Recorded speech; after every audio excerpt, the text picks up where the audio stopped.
থাকবে না, সম্পদ থাকবে না, আপনজন থাকবে না, বন্ধু থাকবে না, বান্ধব থাকবে না। আপনজন বলতে বাবা মা কেউ থাকবে না, সেখানে একজন থাকবেন। তিনি কে? আল্লাহ। দেখেন, মায়ের গর্ভে যখন ছিলাম আমি যখন মায়ের গর্ভে ছিলাম, অন্ধকারের মধ্যে ছিলাম, ওই সময় একজন ছিলেন। কে ছিলেন? ওখানে রিজিকের মালিক, যে মালিক রব্বুল আলামিন, সেখানে কি রিজিক পৌঁছান নাই? সেখানেও আল্লাহ তাআলা রিজিক দিয়েছেন, ওইখানে রিজিক দিলেন। তারপর ওখান থেকে যখন আস্তে আস্তে বড় হইলাম, মালিক আমার জন্য আস্তে আস্তে কি দরকার, কয় নাই তো দাঁত, কি খাবে, কয় সবচেয়ে পুষ্টিকর খাদ্য মায়ের বুকের স্তরের মধ্যে আমি দিয়ে দিয়েছি। তারপর কি করলাম, কয় যখন স্তরে দুধ আসলো, কয় দুধটা কেমন, কয় ডক্টররা রিসার্চ করে পাইছে, কয় দুনিয়ার মধ্যে যেই বাচ্চা ঠিক মতো মায়ের বুকে দুধ পায়, এই বাচ্চা দুনিয়ার মধ্যে একেবারে জন্ম থেকে মৃত্যু পর্যন্ত ওই মানুষকে দেখলেই বোঝা যায় যেটা মায়ের বুকের দুধ খেয়েছে। এত পুষ্টি আল্লাহ প্রদত্ত খাবার দিয়ে দিলেন। তারপরে আস্তে আস্তে দাঁত হইলেন, তো আস্তে আস্তে ভাত খাবে। তো কেমন ভাত খাবে, কতখানি ঝাল খাবে, কতখানি ঝাল দিলে আমার সন্তান খাইতে পারবে। সন্তান কথা বলতে পারে না, স্ত্রী বুঝে না, স্বামী আবার স্ত্রীর কয়, স্ত্রী স্বামীদের কয়, ওগো আমার সন্তান কি এটাকে বুঝে, তুমি এটা আনলা, এটা কি খাইতে পারে, তুমি আনলা। কখনো একটু ঝাল লেগে গেছে, এবার হঠাৎ করে স্বামী স্ত্রীর উপর চড়া হয়ে গেছে, বাবা মায়ের উপর চড়া হয়ে গেছে, বলতেছে আমার সন্তানকে এটা উপযুক্ত, তুমি এটা কেন দিলা, তুমি একটু চাপাই দিতে পারলো না। সন্তান কি বলেছে, বাবা আমার কিন্তু কষ্ট হইতেছে, তুমি মার এটা কও। বলছে এই মহব্বত কে দিয়েছে? আল্লাহ। এটা বুঝার বিষয়, এই মহব্বতটাও কে দিয়েছে? আল্লাহ দিয়েছে। তারপরে আস্তে আস্তে দাঁত ওঠে, সন্তানের চাহিদা হয়, রিজিক তো বরাদ্দ করা, দুনিয়ায় আসার আগে 18,000 আগে রিজিক বরাদ্দ করে দিয়েছে।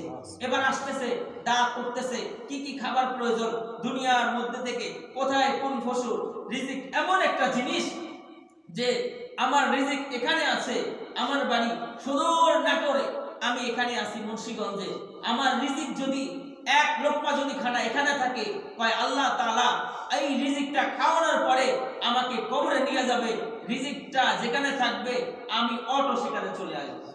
দেখবেন দুনিয়ার মধ্যে এই যে বাজারে যাওয়ার পরে কি হয়, কয় যে একটা জিনিস লাড়ে, আপেল বা সবজি দেখার পর পছন্দ হয় না, চলে যায়, ও মনে করে পছন্দ হয়নি, নি নাই, কিন্তু না, আল্লাহ ওর জন্য রাখেন নাই। রিজিক এমন একটা জিনিস যে আমি রিজিক শুধু খানার নাম রিজিক না, রিজিক ব্যাপক অর্থ আছে। যেমন এখানে এসে কথা বলতেছি, এটাও রিজিক। এই যে মসজিদের মধ্যে এসে আপনারা বসে আছেন, এটাও রিজিক। আপনি বাড়িতে থেকে কখন আসবেন, মসজিদে কখন ঢুকবেন, এটাও রিজিক।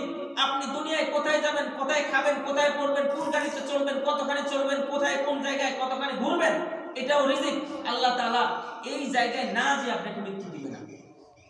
তবে এখানে একটা বিষয় হলো যে রিজিকের জন্য যে দুনিয়ায় এই যে হারামের কথা বলতেছিলাম, এখন আল্লাহ তাআলা স্বাধীনতা দিয়েছে যে হায়াতের জিন্দেগির মধ্যে বাজেট হলো তোমার 3 লক্ষ টাকা, মনে করো। তো একটা অঙ্ক বোঝানোর জন্য বলতেছি, 3 লক্ষ টাকা বাজেট, এই 3 লক্ষ টাকা তোমার কাছে আসবে, তবে তোমার এই যে ইচ্ছা শক্তি, তোমার যে চেষ্টার উপর আসবে। তুমি যদি হারাম পথে যাও, হারামের মধ্যে দিয়ে আসবে। তুমি যদি ধৈর্য ধারণ করো, আল্লাহ তাআলা তোমাকে হালালের মধ্যে থেকেই দিবে। তবে এখানে আল্লাহ তাআলা বলেন ইন্নাল্লাহা মা'আস সাবিরিন, তারপর বিভিন্ন আয়াতে বলেন আসবির আলা মা সাবাক ইন্না যালিকা মিন আজমিল উমুর। লুকমান হাকিম তার সন্তানকে বলতেছে, বাবা আসবির আলা মা সাবাক ইন্না যালিকা মিন আজমিল উমুর, কয় বিপদের সময় ধৈর্য ধারণ করবা, মুসিবত আসলে ধৈর্য ধারণ করবা, আল্লাহ শুকরিয়া করতে থাকবা। বিপদের সময় ধৈর্য হারা হওয়া যাবে না। বিপদের সময় কৃতজ্ঞতার তালিকার মধ্যে তোমার নাম যেন না আসে। মালিককে সব সময় খুশি রাখবা, আল্লাহ তাআলা আসমান থেকে তোমার রিজিকের ব্যবস্থা করে দিবে। ইয়া আইয়ুহান নাস কুলু মিম্মা ফিল আরদি হালালান তাইয়্যিবা, আল্লাহ তাআলা বলেন ইয়া আইয়ুহান নাস, হে মানুষ, কুলু মিম্মা ফিল আরদি হালালান তাইয়্যিবা, তোমরা হালাল রিজিক উপার্জন করো, হালাল রিজিক খাও। যখন পুনরায় ফিরিয়ে যাবে, পুনরায় শেষ হয়ে যাবে, আমি রব্বুল আলামিনের কাছে যাও, আমি সঙ্গে সঙ্গে তোমার রিজিক আসমান থেকে ব্যবস্থা করে দেব। এখন এর যদি ধৈর্য না হয়, এর যদি একটু সহ্য না করতে পারে, ধৈর্য ধারণ না করতে পারে, একটু পেরেশান, আল্লাহ তাআলা ধৈর্য ধারণ করার জন্য, পরীক্ষা করার জন্য একটু মুসিবত দিয়েছে, ধৈর্য ধারণ করতে পারে না, আল্লাহর কাছে চাইবে না, মানুষের কাছে যে বারবার লজ্জিত হয়, আসমানের দিকে তাকায় কয় আল্লাহ দুনিয়ার মধ্যে আমার ভাই আমাকে দিল না, এত কষ্টের মধ্যে রাখলা, দুনিয়ায় আর কোনো মানুষকে কি পাইলা না। এই যে অকৃতজ্ঞর মতো কথা বলি, এখানে আল্লাহ তাআলা আয়াতের মধ্যে বলেন লা ইন শাকারতুম লা আযীদান্নাকুম ওয়া লা ইন কাফারতুম ইন্না আযাবি লাশাদীদ। আল্লাহ তাআলা এই জায়গা আবার বলতেছে যে বান্দা আমার নিয়ামত পাইলো, নিয়ামতের শুকরিয়া আদায় করলো, আমি রব্বুল আলামিন নগদ তাকে দুনিয়ার মধ্যে রহমত দিয়ে, বরকত দিয়ে, নিয়ামত দ্বারা পরিপূর্ণ করে দিব, এত এত নিয়ামত দিব এই বান্দা কখনো কল্পনা করে শেষ করতে পারবে না।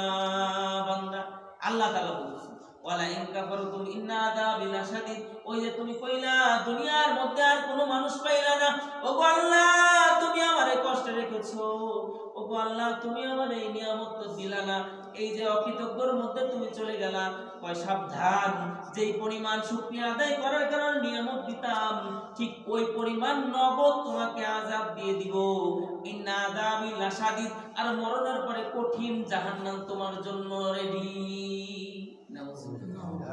তাহলে কোনো উপায় আছে? আল্লাহ শুকরিয়া করার কোনো উপায় আছে? এবার এখানে একটা ধমকি দিয়েছে, একটা ধমকি না, এখানে ধমক দিয়েছেন না আল্লাহ, খবরদার তোমরা আমার নিয়ামত সম্পর্কে তোমরা যতটুকু জানো, তোমরা অবগত না হয়ে অকৃতজ্ঞ তালিকার মধ্যে আসো না। কেমনে? আল্লাহ আরেক আয়াতের মধ্যে দেখেন, কোরআনের মধ্যে আরেক আয়াতে বলতেছেন ওয়া ইন তাউদ্দু নি'মাতাল্লাহি লা তুহসুহা।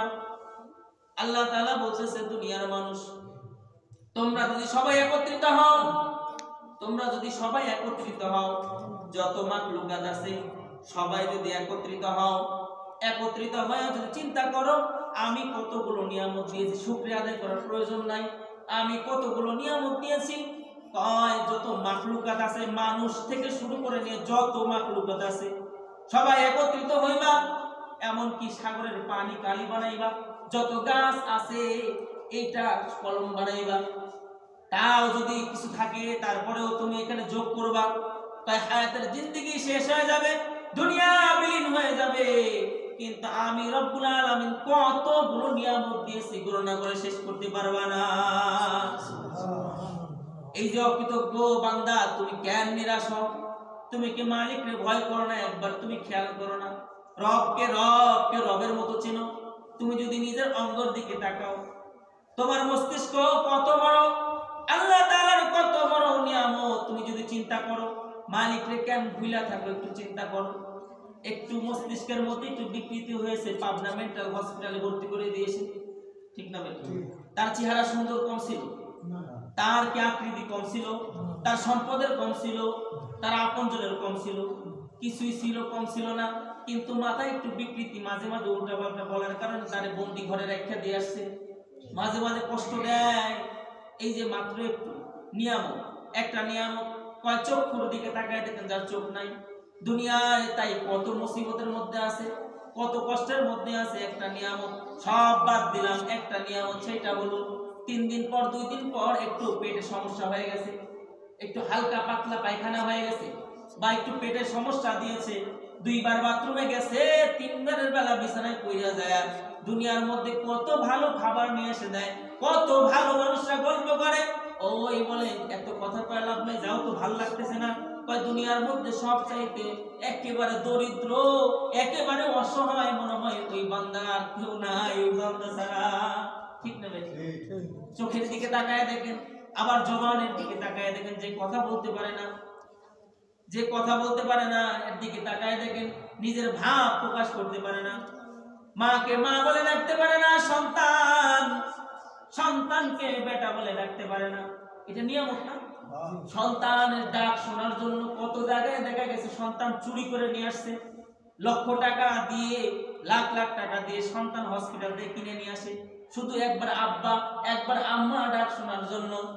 এই যে সন্তানের ডাক শোনার জন্য সন্তান, বিবির বাচ্চা হয় না, এই বিবিকে তালাক দিয়ে দিয়ে আরেকটা বিবিকে নিয়ে আসছে, দিনের পর দিন রাতের পর রাত বাবা মারে বলে, স্বামী স্ত্রীকে বলে, নানি দাদি যারা আছে সবাই বলে এটা এই স্ত্রী ভালো না, এই যে এই মেয়েটা ভালো না। একবার ডাক শুনতে পারে নাই, সবাই অসন্তুষ্ট হয়ে গেছে। নিয়ামত এই যে জবানের কত দাম, কয় যে দুনিয়ার কত, কয় যে দুনিয়ার মধ্যে কেউ যদি কয় দুনিয়ার জিন্দগির মধ্যে কত দাম, এই জবানের কত দাম। একটা মিসাল দিব হাজারো মিসালের মধ্যে থেকে। কয় যে এই জবানের কত দাম, কয় জবান দিয়ে একবার আল্লাহ কয় ডাক দিছে, আল্লাহ সামনে চলে আসছে। রাতের গভীরের মধ্যে একবার আল্লাহ কয় ডাক দিয়েছে, আল্লাহুম্মা লাব্বাইক, হজে গিয়েছে, এই জবান দিয়ে একবার বলছে আল্লাহুম্মা লাব্বাইক। এই যে হাজার বছরের তার হাজার বছরের শখ ছিল তার মনের মধ্যে, 60 বছরের জীবনে মনে হয় হাজার বছর অঙ্কিত স্বপ্নগুলো, যে আমি আমার রব্বে কারিমের কাবার সামনে যাব, আমি ডাক দিব আল্লাহুম্মা লাব্বাইক। আল্লাহ তাআলা বলেন, বান্দা তুমি ঠোঁট দিয়ে যখন তুমি আমাকে বলো আল্লাহুম্মা লাব্বাইক, আমি রব্বুল আলামিন উত্তর দিই লাব্বাইক ইয়া আবদি, বান্দা আমি হাজির বলো।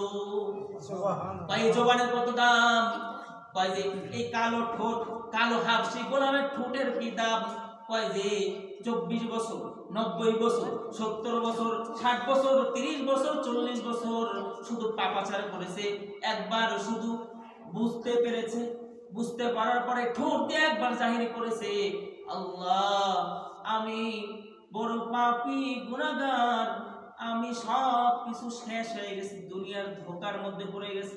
অমাল হায়াতুদ দুনিয়া ইল্লা মাতাউল গুরুর, দুনিয়া ধোঁকার সামগ্রী আমি বুঝে ফেলেছি, আল্লাহ আমারে মাফ করে দাও। একবার বলার সঙ্গে সঙ্গে একবারে 80 বছরের গুনাহ মাফ। সুবহানাল্লাহ। কয় যে বান্দা খালি এটা না, একবার বলছো এই 80 বছরের গুনাহ মাফ করলাম, শুধু এটা না 80 বছরের গুনার একটা গুনার পরিবর্তে একটা নেকি রূপান্তরিত করে দিলাম। সুবহানাল্লাহ। একবার তওবা করেছো, জবানের কত দাম, কয় যে একবার সুবহানাল্লাহ, একবার আলহামদুলিল্লাহ। এই যে একবার সুবহান রাব্বিয়াল আ'লা বলতেছি, এমনি যে কথা বলতে পারে না সেও তো রবের রব বুঝে, রব বুঝে, ঠিক আছে এটা, কিন্তু ভিতরে একটা আবেগ, আমার মালিকের সেজদার মধ্যে যে বলবো সুবহান রাব্বিয়াল আ'লা, সুবহান রাব্বিয়াল আযীম। ওগো মালিক তুমি কত বড় মহৎ, তুমি কত বড় শক্তিশালী, মহিয়ান পরিয়ান। ওগো মালিক মাঝে মাঝে বিনবিন করে, মাঝে মাঝে একজনের ভাষায় প্রকাশ করে। এই যে আমার জবান, এই জবান দিয়ে মালিককে স্মরণ করানোর চেষ্টা করে দিছি। আল্লাহ তাআলা কোরআনের মধ্যে এখানে আরেক জায়গা বলেন ফাযকুরুনি আযকুরুকুম, আল্লাহ তাআলা বলেন ফাযকুরুনি আযকুরুকুম, ও বান্দা আমাকে স্মরণ করো আমি তোমাকে স্মরণ করব। তাই তুমি কেমনে স্মরণ করছো? মজলিসে স্মরণ করেছো, উত্তম মজলিসে। ফেরেশতাদের একটা অনেক বিরল এমন মজলিস দুনিয়ার মধ্যে নাই, উৎকৃষ্ট একটা মজলিস বানাইয়া ওগো বান্দা তোমার নাম আমি এখানে এই মজলিসে প্রকাশ করব। বান্দা তুমি আমারে কখন ডাকছো? বান্দা তুমি আমারে কখন ডাকছো? একাকিত্ব ডেকেছো? ঠিক আছে, ফেরেশতারা না, সৃষ্টি কুল কেউ না, আমি রব্বুল আলামিন একাকিত্ব তোমার নাম স্মরণ করব। জবানের কত দাম, কয় একবার সুবহানাল্লাহ বলার কারণে কি দাম, কয় হায়াতের জিন্দেগির মধ্যে 1 মিনিট 1 সেকেন্ড হায়াত বেশি পেয়েছে। একবার সুবহানাল্লাহ বলেছে, জান্নাতের মধ্যে যা দেখবে সে 100 স্তরের নিচে পড়ে গেছে। জান্নাতের মধ্যে কখনো কষ্ট থাকবে না, কিন্তু জান্নাতের মধ্যে একটা জিনিস থাকবে, সেটা হলো আফসোস। একবার যদি সুবহানাল্লাহ বলতাম, একবার যদি ইবাদতের মধ্যে আর একবার যদি আল্লাহু আকবার বলতাম, কত দাম। ভাই একবার সুবহানাল্লাহ বললে দুনিয়ার সমতল ভূমিতে আল্লাহ তাআলা নেকি দিয়ে পরিপূর্ণ করে দেয়। জান্নাতের মধ্যে একটা গাছ হয়, এই গাছের একটা পাকা, কয় যে দ্রুতগামী 600 বছর দ্রুতগামী ঘোড়া একটা পাতার ছায়া অতিক্রম করতে পারবে না।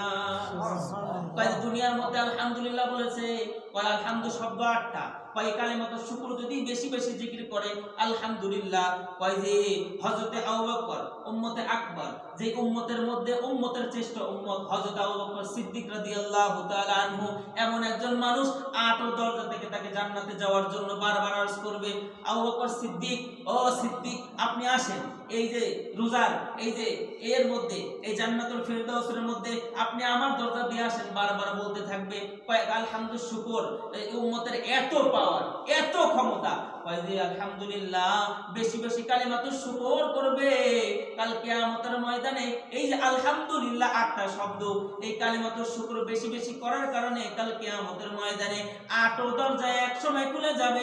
এই বান্দাকে হযরত আবু বকর সিদ্দিকের মতো বারবার ডাকা হবে, আসো আমার দরজা দিয়ে, আমার জায়গা দিয়ে আসো, আমার নিয়ামতগুলো ভক্ষণ করো।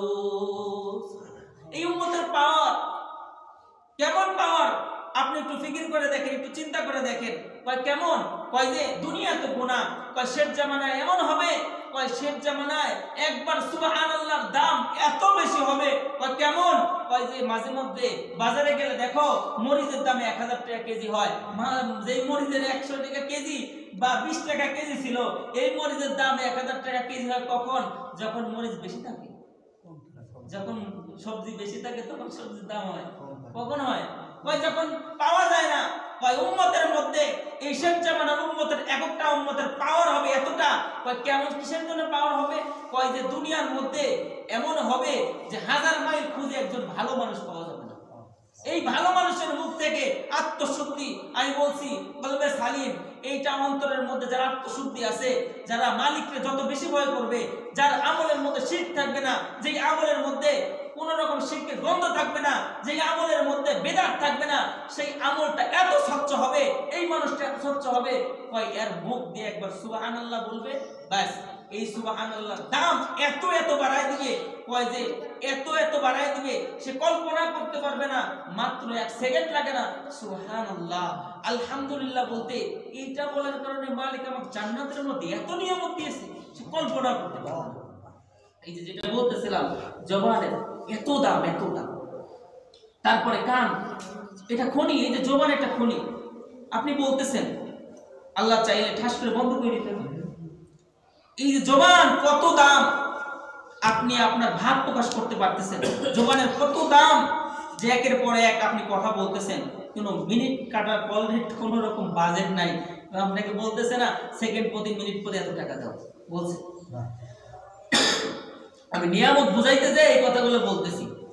আমার যদি 2 ঘন্টা দেয়, আমি এবার 2 ঘন্টায় কথা বলে যাব। আমি শুধু বোঝাইতেছি এটা যে নিয়ামত, আল্লাহ তাআলার নিয়ামতের যে অকৃতজ্ঞ, বইতে বলছি যে তুমি যে কোন হোসে মালিকরে বলতেছো যে দুনিয়ার মধ্যে আমার মতো অসহায় আর কাউরে পাও নাই, তুমি আমারে দিলা এত কষ্ট, বলে কিনা? বলে কিনা? আবার বলতেছ কেমন আছো, ভাষায় প্রকাশ করে কেমন আর আছি, ব্যবসা বাণিজ্য ভালো না, শরীর ভালো না। কি রে, আল্লাহ তো তোরে হাঁটাইতেছে। এই যে কথাটা বলাইছে, এটা নিয়ামত না? তুই আইসিইউতে যা, হসপিটালে বেড়ে যা, 1 ঘন্টার প্রতি তোর আইসিইউতে বিল আসে কত, আপনি তুই চিন্তা করে দেখ কত টাকা বিল আসে। তুই নিয়ামতের চিন্তা করলি না। তুই কান, এই কানের কত, দেখেন কানে মেশিন লাগায়, কোন সময় ভুলে মেশিন রেখে আসে, মানুষ তার টিকটিকি সাইজ করে। কয় কেমন? ভয়রা শোনে না, গালি দেয়, স্ত্রী 2 বার কথা বলে রাইগা যায়। যেই মালিক সম্মান দিল, ইজ্জত দিল, সমাজের মধ্যে এত এত কিছু করে দিল, যেই মালিক আমাকে কি করেছে, কয় এই সম্পদ দিল, সম্পদ এতটা কম দেয় নাই যেটা তোমার লজ্জিত হতে হবে। সংসারের মধ্যে তোমাকে প্রধান বানিয়ে দিল, তোমার ইশারায় সবাই ভয়ে কাঁপে। তোমার চোখের আঙ্গুলিতে বা চোখের ইশারা বা আঙ্গুলের একবার তুমি আঙ্গুল উঠাইছো, তোমার আঙ্গুলের কাঁপনের কারণে কেউ কথা বলতে ভয়, এই চুপ, সবাই ঠান্ডা হয়ে গেছে। এটা নিয়ামত না? এই পাওয়ারটা কে দিয়েছে? আল্লাহ। এই যে ক্ষমতা দিয়েছে আল্লাহ, তোমাকে 3 বেলা খাইয়েছে। কোনোদিন এমন হয় নাই যে 3 বেলার মধ্যে তোমাকে 3 বেলা না খায় তুমি ঘুমিয়ে গেছো। তোমার জন্য রিজিক ছিল, তুমি আহার করো নাই।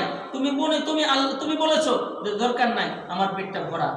তুমি শুধু তুমি না, যে মালিক একেবারে পাথরের মধ্যে যেখানে দরজা নাই, জানালা নাই, ওই একটা পাথরের মধ্যে একটা বিবি হয়তো মুসা আলাইহিস সালামের জামানায় যে পাথর ভাঙছে, দেখার পরে একটা পোকা, হ্যাঁ এখানে দরজা নাই, জানালা নাই, এই জায়গায় এই পোকাটা কেমনে, এই কীটটা কেমনে আইলো? এই কীটটারে রিজিক দেয় কে? ভাই আমার রিজিক দেয় আমার রব্বে কারীম সুবহানাল্লাহ। যেই মালিক